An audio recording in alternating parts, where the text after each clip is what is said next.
मैं जानता हूँ तुम्हारे मन में भी ये सवाल जरूर आया होगा कि आईफोन भारत में क्यों इतना महंगा होता है। अमेरिका में जो आईफोन $1000 में मिलता है वही भारत में 1.5 लाख तक कैसे पहुँच जाता है। क्या एप्पल भारत को लूट रहा है या इसके पीछे कोई बड़ी वजह है? आज हम इसी का सच्चा जवाब जानेंगे, बस ध्यान से सुनो, क्योंकि तुम अगली बार आईफोन खरीदने से पहले 10 बार सोचोगे।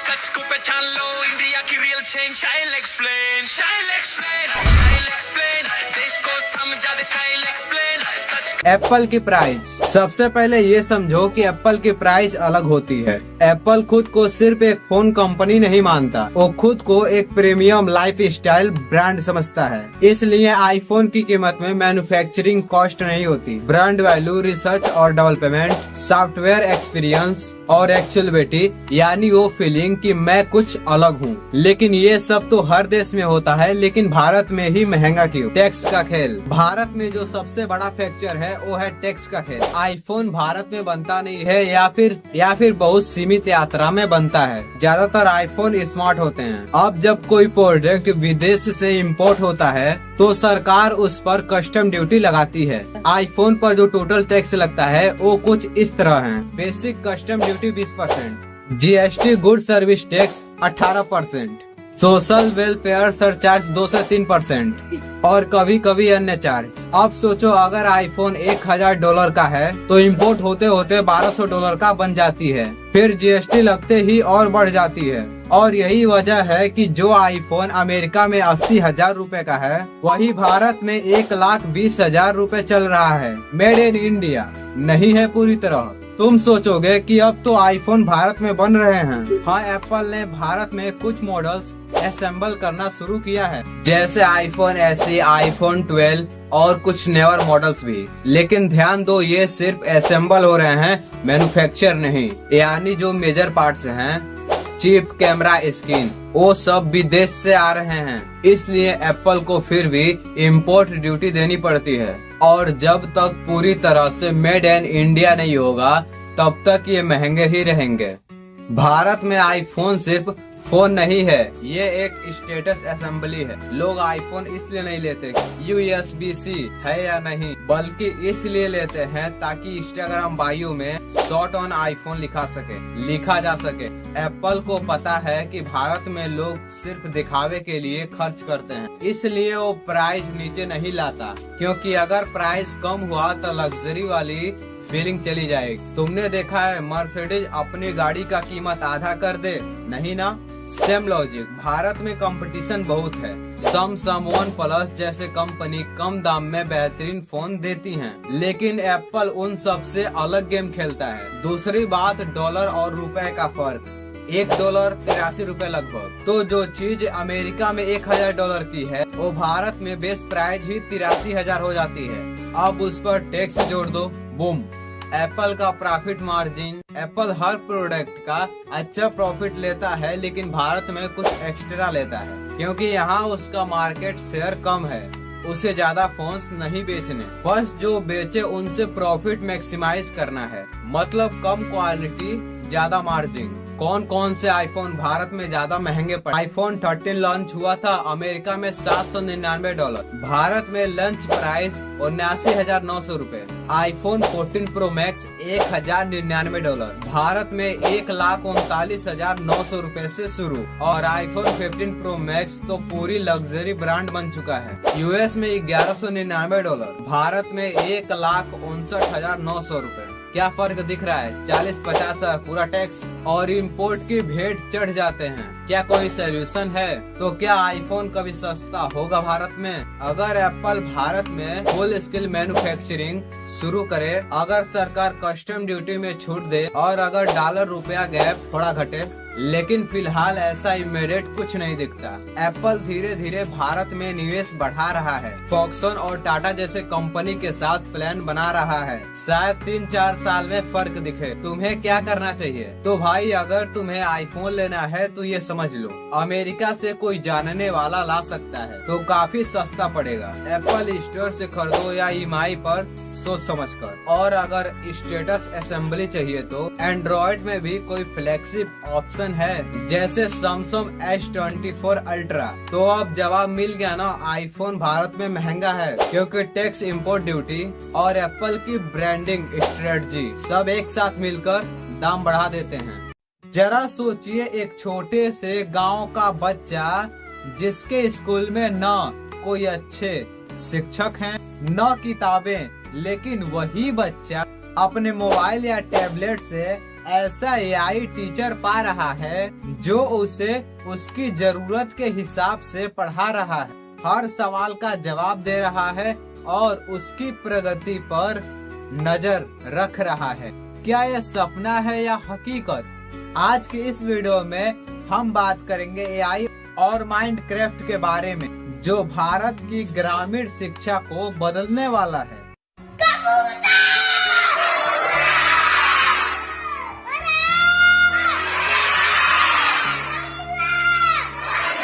समस्या गांव की पढ़ाई की हालत। भारत के गांवों में शिक्षा की स्थिति कैसी है? स्कूल तो है लेकिन शिक्षक कम। एक ही शिक्षक को कई विषय पढ़ाने पड़ते हैं। बच्चे कई बार स्कूल छोड़ देते हैं। भाषा समस्या, अलग अलग क्षेत्रों में अलग अलग भाषा। दृश्य, टूटी हुई स्कूल बिल्डिंग, बच्चे पैदल दूर दूर से आते हुए। माइनक्राफ्ट क्या है? माइनक्राफ्ट AI आधारित पढ़ाई का एक प्लेटफॉर्म है। जी, मेरा नाम रोहित है। पवन सिंह की पत्नी का नाम क्या है? पवन सिंह की पत्नी का नाम ज्योति सिंह है। लालू प्रसाद यादव कौन है? लालू प्रसाद यादव एक भारतीय राजनीतिज्ञ हैं। अच्छा, ये पलके भी झपका रही है। हर बच्चे को अलग तरीके से पढ़ाना, तुरंत फीडबैक देना, कई भाषाओं में शिक्षा उपलब्ध, जैसे एक डिजिटल टीचर। दृश्य, स्क्रीन पर बच्चा पढ़ रहा है और AI उसे पढ़ा रहा है। AI कैसे काम करता है? सबसे पहले बच्चे की जानकारी लेता है, उम्र, क्लास, किस विषय में दिक्कत, फिर उसके सीखने के तरीके को समझता है।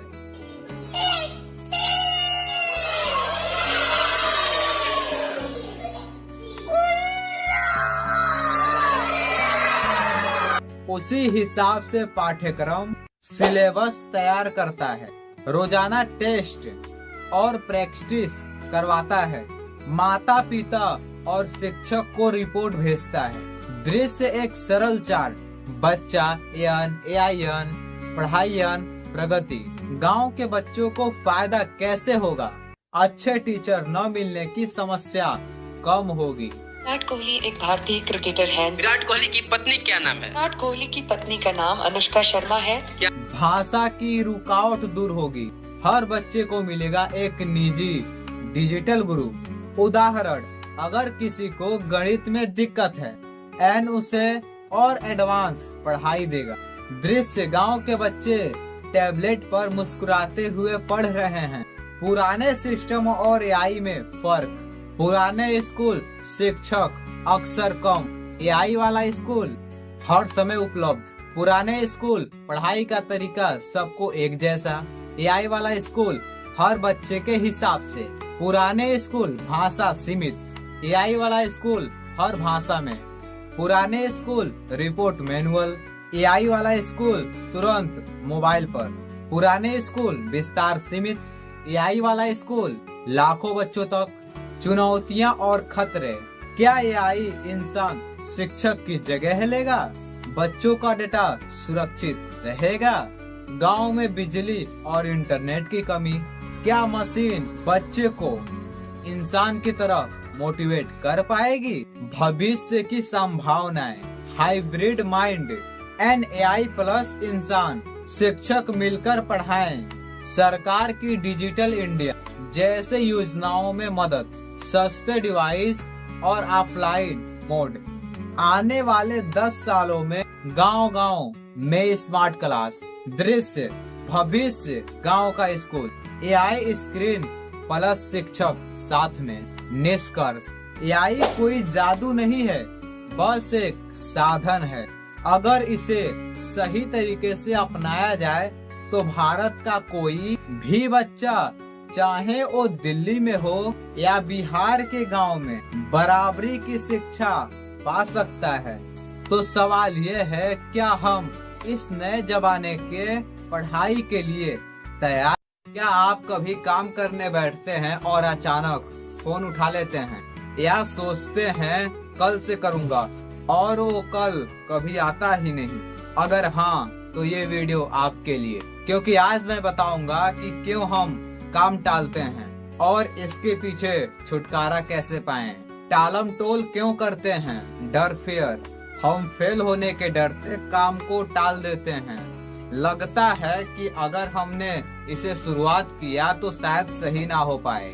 आलस, लेजीनेस। काम बड़ा लगता है तो दिमाग तुरंत आराम ढूंढता है। पहले 5 मिनट आराम कर लेता हूँ और फिर घंटे निकल जाते हैं। परफेक्शनिज्म।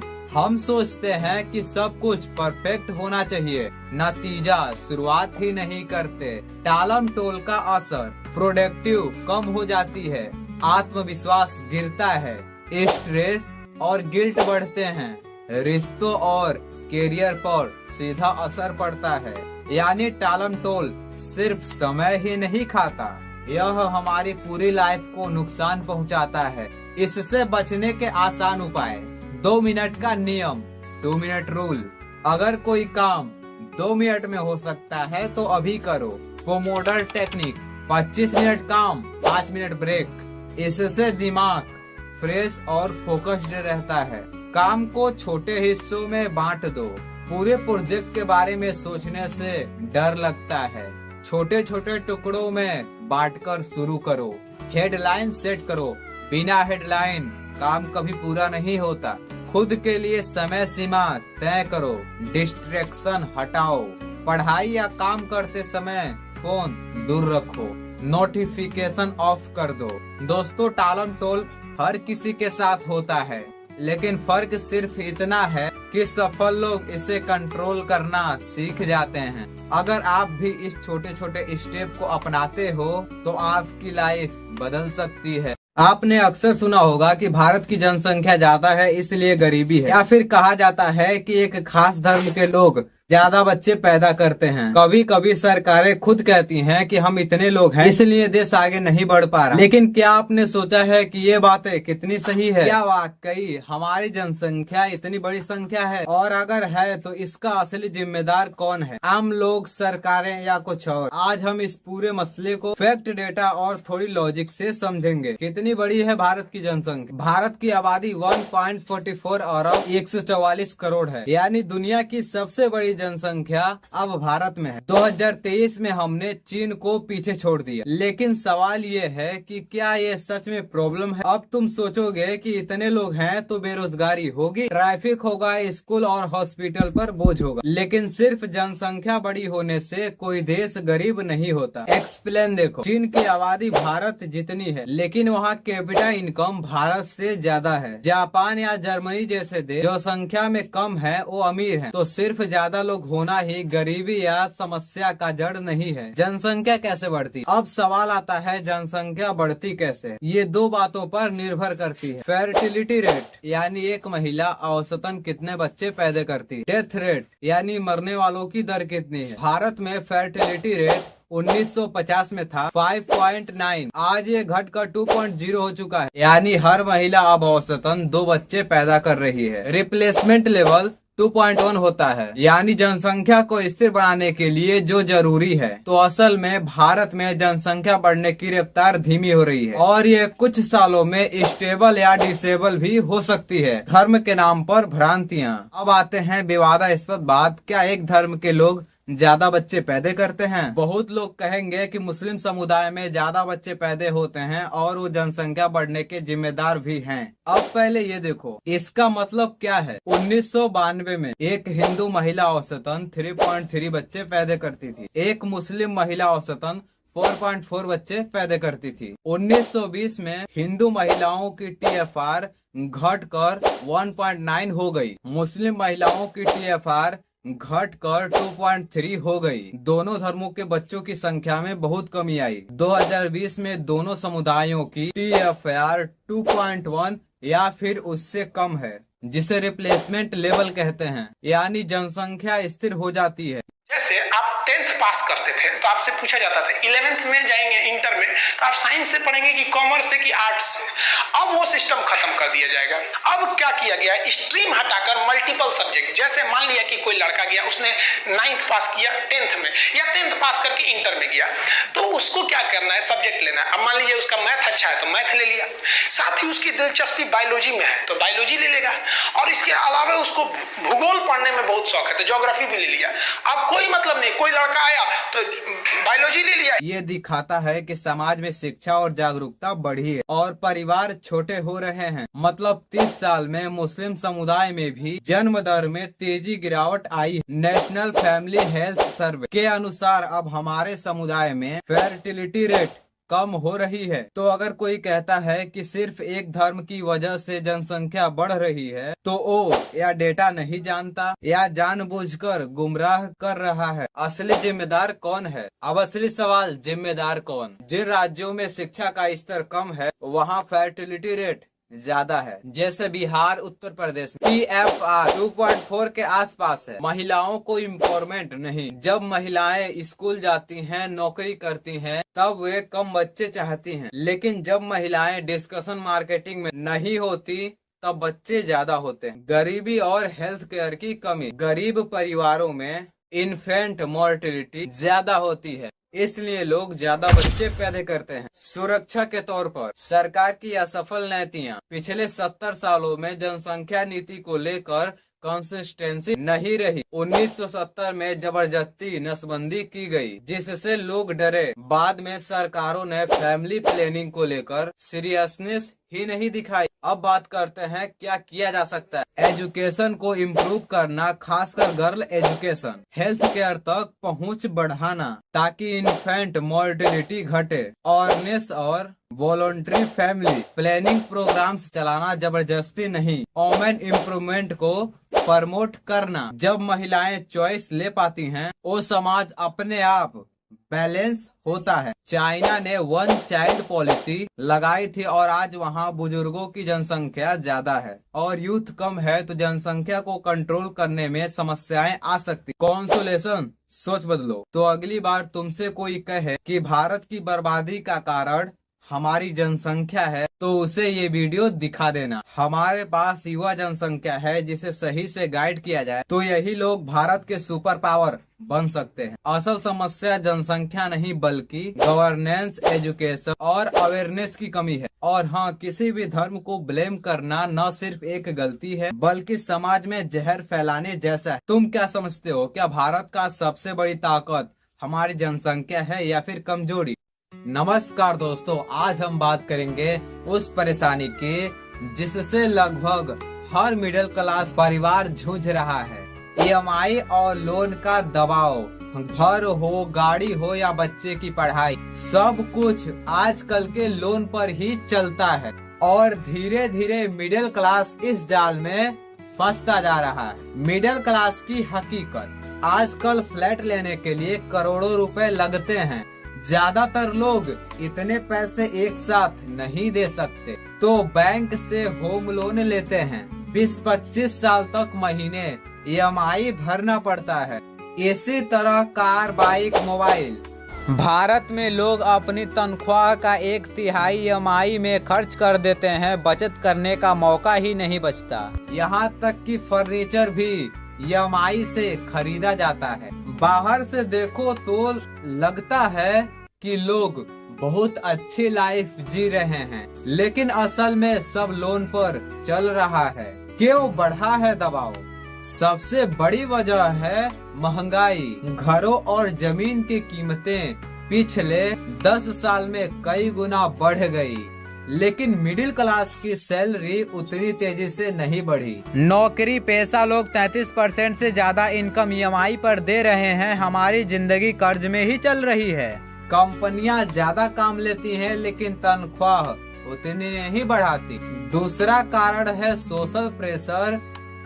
लोग दिखावे के लिए गाड़ी, बड़ा घर और महंगे सामान EMI पर लेते हैं। तीसरा कारण है बैंक और कंपनियों का EMI कल्चर। आज लो धीरे धीरे चुकाओ वाली स्कीम से लोग आकर्षित हो जाते हैं। EMI के दबाव का असर। EMI का सीधा असर मानसिक स्वास्थ्य पर पड़ता है। हर महीने सैलरी आते ही आधा पैसा EMI में चला जाता है। बचत नाम की चीज ही नहीं बचती। इस तनाव से पारिवारिक रिश्तों पर भी तनाव पड़ता है। रिपोर्ट बताती है कि पैसा ज्यादातर मजबूरी और EMI में चला जाता है। बचत और निवेश के लिए बहुत कम बचता है। मिडिल क्लास अपनी जिंदगी सुधारने की बजाय सिर्फ कर्ज चुकाने में उलझकर रह जाता है। क्या है समाधान? सबसे पहले जरूरी है कि हम अपने खर्चों पर कंट्रोल करें, दिखावे की जिंदगी से बचें। कोशिश करें कि जितना जरूरी हो उतना ही लोन लें, वरना छोटे छोटे लोन भी मिलकर बड़े बोझ बन जाते हैं। सरकार और नीतियों के लिए चाहिए कि मिडिल क्लास के लिए सस्ती हाउसिंग और बेहतर सुविधाएं दी जाएं। और सबसे महत्वपूर्ण फाइनेंशियल प्लानिंग। अगर हम थोड़ी थोड़ी बचत करें और समझदारी से निवेश करें तो EMI के दबाव को कम किया जा सकता है। दोस्तों, मिडिल क्लास की समस्या किसी एक की नहीं बल्कि करोड़ों लोगों की है। नमस्ते दोस्तों, हमारे भारत देश में टोटकों की कोई कमी नहीं है। दादी नानी से लेकर पड़ोसी के आंटियों तक हर किसी के पास अपना कोई ना कोई जरूरी टोटका जरूर होता है। लेकिन क्या आपने कभी सोचा है कि इन टोटकों के पीछे सिर्फ एक अंधविश्वास है या इनके पीछे छुपा है असली साइंस? आज हम जानेंगे कुछ ऐसे मशहूर भारतीय टोटकों के बारे में और समझेंगे कि साइंस इन पर क्या कहता है। दूध को रात में बाहर क्यों नहीं रखना चाहिए? टोटका कहते हैं कि रात को दूध अगर बाहर रखोगे तो बुरी नजर लग जाएगी। साइंस। दरअसल दूध बहुत जल्दी खराब होता है। जब दूध गर्म होता है और बाहर खुला रखा जाता है तो उसमें बैक्टीरिया तेजी से बढ़ते हैं। यही वजह है कि सुबह तक दूध फट जाता है या खट्टा हो जाता है। यानी बुरी नजर नहीं बल्कि दूध का नेचुरल क्वालिटी है। इसके पीछे का कारण नींबू मिर्च दरवाजे पर लटकाना। टोटका का मान्यता है घर या दरवाजे पर नींबू मिर्चा लटकाने से नजर और बुरी आत्माएं दूर रहती हैं। साइंस। नींबू के सिट्रिक एसिड और मिर्च में कैप्साइसिन पाया जाता है। दोनों ही चीजों की गंध और रस कीटों और मच्छरों को दूर रखते हैं। यानी ये असल में नेचुरल कीटनाशक है जो घर को सुरक्षित रखता है। झाड़ू उल्टी मत रखो। टोटका कहते हैं कि झाड़ू उल्टी रखने से लक्ष्मी नाराज हो जाती हैं और घर में गरीबी आती है। साइंस। जब झाड़ू उल्टी रखी जाती है तो उसके तिनके जल्दी टूटते हैं और धूल ज्यादा फैलती है। इसके अलावा उसमें छोटे छोटे कीड़े भी छुप सकते हैं, यानी साफ सफाई का नुकसान होता है। इसी वजह से यह टोटका बनाया गया। सर दर्द पर नींबू का रस। टोटका कहता है अगर माथे पर नींबू का रस लगाया जाए तो सर दर्द ठीक हो जाता है। साइंस। नींबू का रस ठंडक देता है। यह ठंडक नसों को रिलैक्स करती हैं और हल्के सिर दर्द में आराम दिलाती हैं। हालांकि ये कोई पक्का इलाज नहीं है लेकिन टेम्परेरी असर जरूर होता है। खाना खाने के बाद मीठा क्यों? टोटका कहता है कि बिना मीठा खाए खाना अधूरा होता है। साइंस। मीठा खाने से हमारा ब्रेन डोपामिन नाम का हार्मोन्स रिलीज करता है, जिससे हमें संतुष्टि और खुशी महसूस होती है। साथ ही मीठा खाने से पाचन एंजाइम सक्रिय होता है। यानी मीठा सिर्फ स्वाद ही नहीं बल्कि साइंस भी कहता है कि यह हमारे दिमाग को और शरीर को अच्छा महसूस कराता है। हाथ पैर धोकर घर में आना। टोटका कहता है कि बिना हाथ पैर धोए घर में नहीं घुसना चाहिए। साइंस बाहर से आने पर हमारे हाथ पैर में धूल मिट्टी और बैक्टीरिया लगे होते हैं। उन्हें धोने से संक्रमण का खतरा कम हो जाता है। यानी ये सिर्फ धार्मिक नियम नहीं बल्कि साफ सफाई और हेल्थ के लिए जरूरी आदत है। रात को नाखून मत काटना। टोटका कहते हैं कि रात को नाखून काटने से अशुभ होता है। साइंस पुराने समय में बिजली नहीं थी। रात में दिए की रोशनी में नाखून काटने से चोट लग सकती थी और गंदगी फैल सकती थी। यानी ये टोटका सुरक्षा और हेल्थ के लिए बनाया गया था। तो दोस्तों, देखा आपने कि हमारे पुराने भारतीय टोटके सिर्फ अंधविश्वास नहीं है बल्कि उनमें छुपा है हेल्थ, सफाई और साइंस का ज्ञान। आजकल हम इन्हें भूल जाते हैं, लेकिन अगर सही नजरिए से देखें तो ये हमारी लाइफ को बेहतर बनाने के लिए बनाए गए थे। अगर आपको ऐसे और टॉपिक पर वीडियो चाहिए तो कमेंट में बताइए।